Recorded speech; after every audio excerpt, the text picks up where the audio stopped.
Hey guys, this will be video 25 for the how to design build. I almost said a flying V again. A 1950s era solid body archtop jazz guitar using Stuart McDonald templates. And man, were they ever worth their weight in gold. Last night, I spent a lot of time cleaning up the carve work. And yes, Ethan, I got your message. I appreciate that. I appreciate you trusting my opinion. But if you'll hear me out, I did make some changes, but only because it's definitely for the better. Uh, I'm going to try to just blow through this video. Hopefully, I'll get a good 20-25 minutes out of it. I may do 2 videos tonight. So let's dive right in. I'm going to do some brief weight analysis. Keep in mind, there's going to be an enormous amount of material cut out right there. It's about 1 inch deep, I believe. I'm just guessing. This is like 1.25 inches deep. So let's do some weight analysis. And this is, there's no tricks. Obviously nothing is mounted on it at all. So, all right, what do we got? I'll start out in pounds. We'll see what a good girl she is. How she sets very nicely. Let me check the camera and see if that's in the. I hope that's in the camera. I'm not sure. 5.126 pounds and grams. 2,325 grams. Okay, I'm not going to spend any time talking about that because I haven't looked at. I haven't looked at any of my old notes in reference to the weight, analysis, and I don't want to waste time talking about that. I just wanted to get that up. I just wanted to have that for the record. All right, let's talk about changes that I made and why. And if I forget, it's because of the Bigsby. Every decision I made around the design of this guitar, in the back of my mind, I was always thinking about the Bigsby and the fact that the Bigsby was going to be mounted directly onto the body, not sitting on a vibramate, okay, which is an enormous amount of thickness, and it lends to be a great cheater by raising that roller up. But every decision I made about this whole top being slightly different from the original 50s guitar, and even the pitch of the neck, was based on the transition from the strings passing over the saddles and then having to go down on a fairly sharp angle to this front roller, and then and try to maintain some semblance of tuning stability. So on that note, if I had have carved this top down thinner, like the traditional 50s, that would have dropped the Bigsby down, okay? But the neck, and I'm just going to go off, I'm going to go cowboy here, but the neck pitch, you don't want to drop the neck pitch down to 3 degrees because now you end up in the Fender territory in order to keep this bridge as low as possible. And this is what I meant by you're literally splitting hairs when you're working with an arch top with just a hardtail. Then you factor in a Bigsby, and not just a Bigsby, but a B7, and you better know what you're doing. So the cool thing about this is I've got this bridge, and I've got all of this assessed and laid out. I'm not surprised because I had engineered all this on the front end, and I never I never even tried to explain it because I would have confused myself. But I'm not surprised that I was able to hit the target of under 11/16. If this is the top of the guitar to the top of the saddles, I'm actually closer to 5/8 of an inch. I got that baby as sweet and nice and low as possible. I won't be able to go. It won't go any lower than that. It's going to be between 5/8 and 11/16 once the strings are tight and they're straight. Okay, I'm gonna stop talking about that, but I just wanted to clarify when you're doing a hardtail, there's a lot of grace here with this guitar. But what I was talking about, if you don't know what you're doing from an engineering standpoint, and you miss this by just several threads in either direction, it'll look really goofy because it'll be riding really high.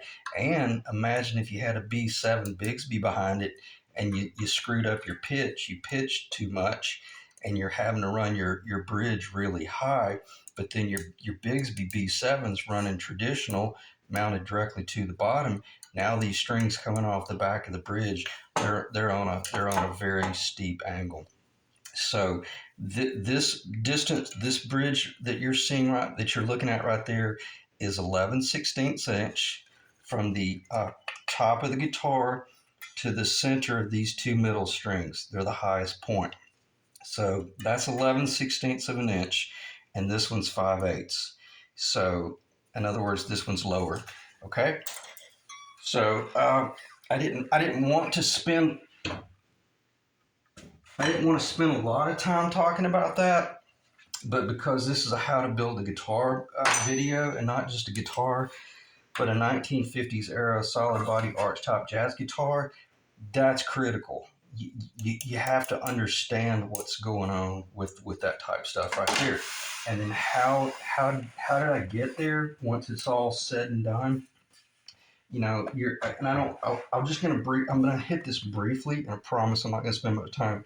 But once you've engineered everything, and what I meant by you don't dare want to lose that flat right there, because if you lose that flat around, if you lose this flat right here, only 3/8 of an inch width on either side, and only about 4 inches deep, you lose that, man, it's almost game over, because you're going to have to start re-engineering everything, and odds are you're going to screw something up, especially if you're running a B7. Running a hardtail, it's not that big of a deal unless you look at the back of the guitar and you got the bridge way high, or you got it way too low. Okay. Okay. So now, what and that's what I meant by I wanted to start out thick in the middle. Why? So it would have that Bigsby running as high as possible. Okay, I'm exaggerating, but I'd be running that Bigsby as high as possible. And then with this 4-degree pitch, I knew that I was going to be maintaining a maximum of about 11/16 of an inch.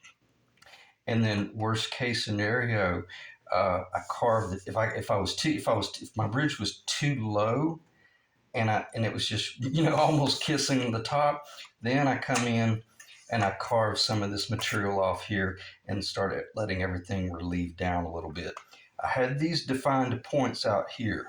Okay, 2-inch thick body, based on a center line, based on everything. If you go back into the videos now, you can see why I was just splitting hairs when I was doing that whole 1 7/8 inch lower versus 1 3/4 with a 5/8 inch cap versus a 7/16 inch cap, because I had to know where that 1/16 of an inch either was going, or was I going to be able to maintain it, keep it. And I don't think I'm being long-winded. It's just I want you guys to understand there is a hell of a lot of engineering going on in this guitar. And I say engineering, not for me. This is why, you should tip your hat to the guys at Gibson back in the 40s and 50s, and whenever they were doing these arch top guitars. It's amazing what they've already what they had to muddle through to get to this point. And they came out of the gate in the early 50s with a failure. They struggled with it until they got it figured out. But once they got it figured out, it's one of those things where it really wasn't their genius as much as they just discovered the whole basic geometric aspects of what's going on in a trapezoidal world, and in I guess the whole XYZ axis. And it was it defined itself. Why? Because once you tighten up those strings, they are straight. And I'm not being funny, or I'm not being silly, but they're straight. And once they come off that bridge and they go into a certain pitch, well, they're either going to bind or they're not. So, and we still had to cross that bridge as far as the saddles, that are going to be going on the bridge, that's going to be pretty critical. I say we probably recommend the Tusk family, possibly Roller. I love the Tone Pros. I think it's a TPR6 or something like that. The Roller, they're pretty nice and they sound really good. So I'm I'm jumping ahead there, but I need you to start thinking in that direction, whether it's this client here or if you guys are thinking about building a guitar and you think you want to put a Bigsby on it just because, you know, Neil Young had one or it looked cool or this, that, and the other. It's there's a lot going on there from a mechanical standpoint, and you just got to make certain that you engineer it properly, and that's why I meant there's just no way I could go with a 4.5 degree pitch. I had to maintain that 4 degree pitch because why? I wanted to get that bridge as absolutely low as possible. Okay, I'm not going to revisit it, but I just want to really drive it home. Let's check the time. Um, it's amazing. We're under 20 minutes. It's 11 minutes or so. And hopefully the thing is recording. So what did I do? I put my ego on the back burner, as I like to say, and have always made that statement. And I asked myself, what was a constant and what was a variable? And the variable was this. Well, let's talk about the constants. We already know the constants was the outside perimeter, and the pitch here, the plane of the neck going in, and I loosen this up a little bit so because I'm getting ready. I'm going to do another video tonight. We're going to be gluing this in with the epoxy because this thing's ready to go together. But this is a constant right here. This plane, that 3/8 of an inch width there, that 3/8 of an inch there. And because we're working with this sweet little innocent, shallow tone monster right here that'll be buried down into the body, I knew that as soon as I came off of this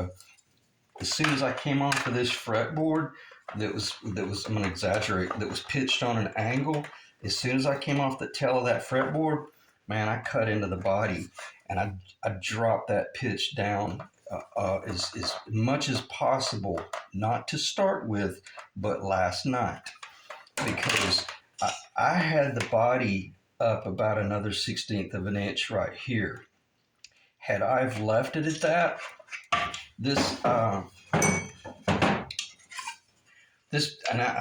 I've looked at the pictures, and even Ethan is aware, the client's aware.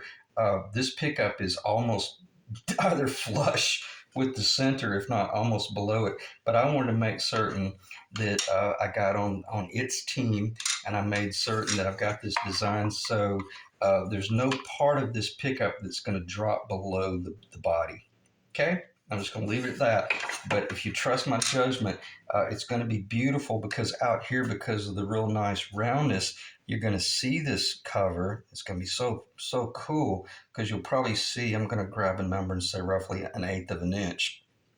But up here in the middle, like most of them, you probably the top of the guitar is going to be just about a 1/16 of an inch below the cover, and it's going to look like it was always a part of the guitar. And even the client helped me understand that on the front end of, hey, you know, make certain that you realize these things are pretty much buried down into the body. I mean, they're almost like that right there. That's probably what it's going to look like. It'll be really sweet. And here's the cool thing about it. If it's not, I'm going to make it happen because I'm going to come back in here. If I have to, after this neck is on, I'll sand some more. And I'll redo the top again to make certain that all this works out and looks like the true 1950s guitars. So the cool thing about this neck being about to go in, this top is still, it's in my line of sight right here, it's finished. But the cool thing about it is still subject unto the intentions that I have as the designer builder, and it's also subject under my sandpaper, meaning I'll do with it whatever needs to be done to make all of this beautiful and balanced and look like a true 50s design. So, Anyway, I hope that makes sense. But in other words, I did drop this about a 16th of an inch, and I dropped this almost a 32nd of an inch, but I left it as high as I could because of the whole Bigsby thing. Okay? So that was a ton of information, but if anything, if I'm truly building a guitar, the information I just shared with you is invaluable because I've never heard anybody share that much knowledge about the whole Bigsby world, how it works within the Gibson world, uh, and not only the Gibson, but probably one of the smallest body guitars you'll ever put that massive of a tremolo on, and the engineering is critical. So anyway, once it all goes together, if there's too much wood, well then I'll sand it off slightly. Or if this thing goes in and I realize, holy cow, man, I'm a little bit high right here. Well then I'll clean it up later on. But one thing I did do that was critical. Um, I took a lot more of that. I really, and I heard your message about, or I read your message about watching the Peter Green video, and I really appreciate that. Uh, this wasn't me copying the Peter Green guitar. This was me putting my ego on the back burner and realizing that, man, you remember how this one up here kept falling over. It's because I wasn't quite where it needed to be. It needed to have more belly right there, and it needed to have more belly right there. I was way too round, too far out. In other words, what I was doing, I was kind of flaring back out, and that's a mistake. That's not a 50's Les Paul custom-esque type guitar. Even the Gretsch. The Gretsch, they're pretty much flat up there. But this guitar here, the true mid-50s guitar, uh, once this teardrop comes in, it does not open back up. It pretty much, if anything, it stays straight. And it's so cool because the more I studied, there's a guitar on eBay. It's $36,000. And I just realized, I think it's one of the first pictures that Ethan sent me when he was considering having me build a guitar for him. And I didn't even know it was on eBay until I found it the other night. And long story short, I really started studying, well, actually a few weeks back, I really started studying that guitar more last night. And I realized, man, it's amazing. They pretty much, once it pinches right here, it doesn't open back up. It just continues out the body and it continues round. And what's so cool, apparently the StewMac McDonald templates are truly based on an authentic guitar because once I did, and it'll be cool if I can get it to stand up.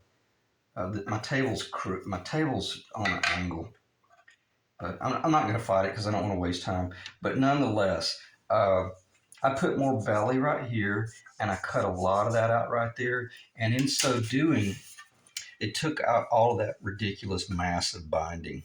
Okay, and there's still, after the neck is glued in, after the fretboard is glued in, and this little staple goes in, I may still come up in here uh, with a razor blade and just come off that heel, and start blending everything to the point to where it's exactly like what I want.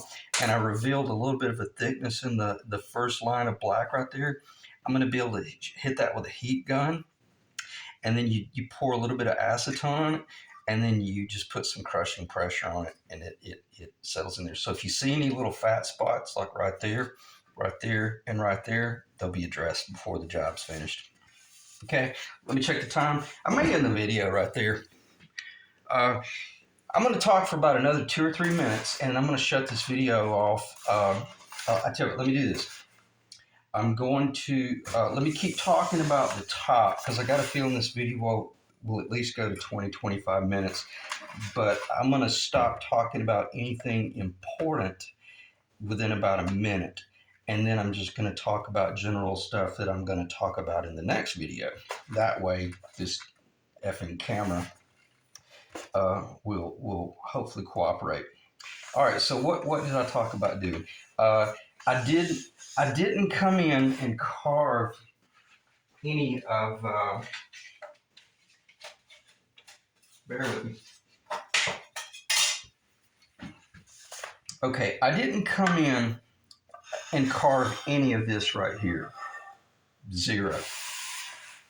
Uh, this is perfect, but I did sand a little bit of a round right here because I dropped this just ever so slightly. Not even noticeable. So I say that to say this. I still have the liberty, even if Ethan hadn't contacted me and said, "Hey, man, I trust your judgment. Let's go with what you got, et cetera, et cetera." Um, and that's cool. But had he have said, "Oh man, no, man, I love the Peter Green guitar, that whole thing, that crazy, this, that, and the other," I can still come in here and define every bit of that with that corner right there. Okay. I'm not going to, but I'm saying the job's not finished. And the cool thing about it, that guitar right there, I've been playing it for months. The other night, I picked it up and I put the scraper on. I scraped around the whole thing. I had dust all in the pickups and was blowing it out, but I was able to scrape around the components that I had in place. Excuse me. Excuse me. While I was looking at them and thinking, oh yeah, it's not going to hurt to go a little bit deeper or a little bit more. Truth be known, looking at this guitar right now, man, it's within 1% of where it needs to be. And again, I pitched this down right here, as I've already mentioned, and reblended everything into this, but I have not pinched. I have not done any pinch carving, and I'm going to cover this again for you guys that don't know what I mean by when I say pinch. If you look at a violin, a violin body is so narrow that when you come in and carve just the slightest bit, you don't have any choice but to almost go straight up. The violin top is has a very tight radius, and then all of a sudden it has to do an immediate compound radius so that it can go down to the sides. Well, and that's what I'm talking about. You can come in here and, oh man, I don't have any fingernails. You can come in here with this various points right here, and you can really, really very quickly, you see that mask come off right there? You can very quickly start pinching, and you got to be extremely careful to not hit your binding out here. So you got to make sure that you're rolling in. And this is, I'm going to stop because I don't want to screw it up. But nonetheless, that's where you start defining a 1954, 55 Les Paul custom gold top, arch top, because they're heavily pinched right there. And I'm not saying I'm going to do that to this guitar, but after it's all said and done, I'm going to pinch it a little bit. And that's what I meant by last night. I said, if I were going to do anything, I would come in here and I would do this right here, maybe come in here and then wash it out. And I held the guitar up and it cut off the video. That's what I meant by I would come up in here and I would start pinching that so that when you're on a stage and you got somebody 50, 60, 70 feet out in the audience and you turn ever so slightly and the light's coming from down, you'll get a shadow. It'll be amazing how much it'll define the guitar. Okay, so again, I'm going to keep rambling a little bit just to finish off the video, but I will pinch it just a little bit more, but not until the neck is in and the fretboard is glued in place, and then I can start looking at the guitar and really asking myself, does it even need any more? And the answer is it doesn't need it, but if I don't do it, there's not going to be anyone qualified from here on out that could carry it right up to that threshold, that dangerous threshold of you went too far. And I've carved enough tops. I know where the limitations would be, whereas somebody else might pick it up and could very quickly destroy it. So, okay. And again, I think since you're in Savannah, it'd be incredible. Take it by Robert Benedetto and see if he might spend a little time with it. If anybody can finish it off and perfect it, it would be Robert.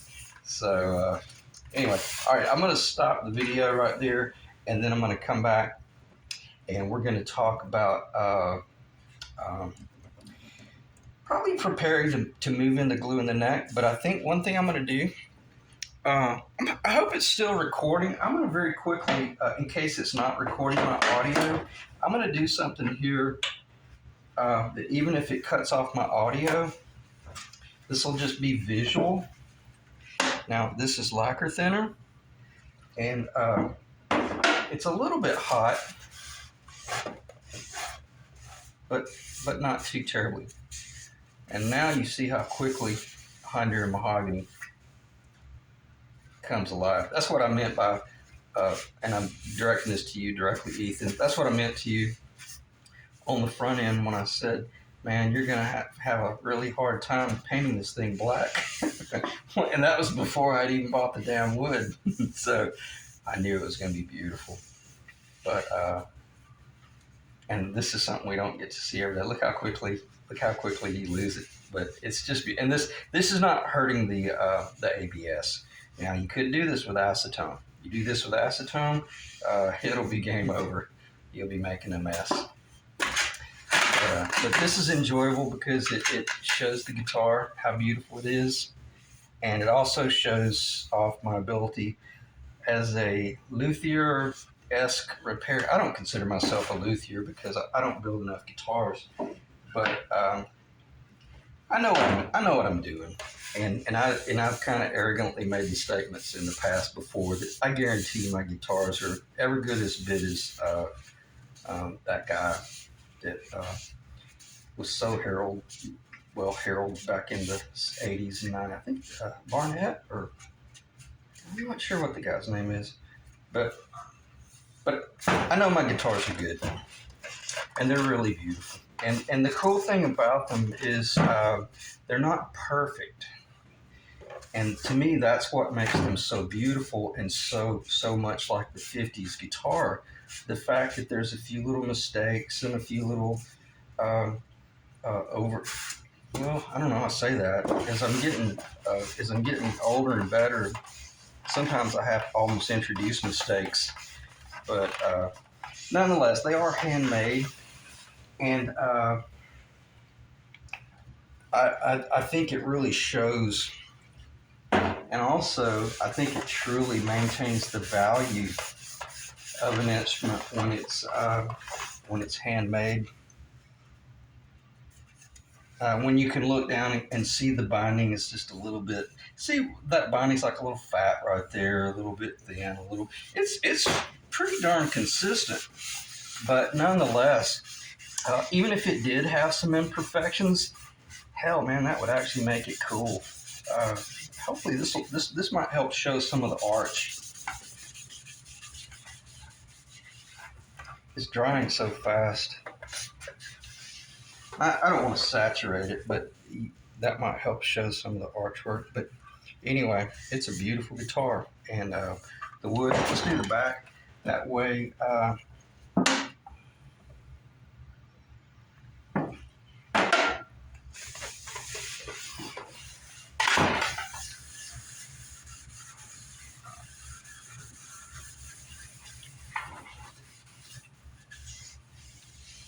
This is a very rewarding part of the job when you begin to see that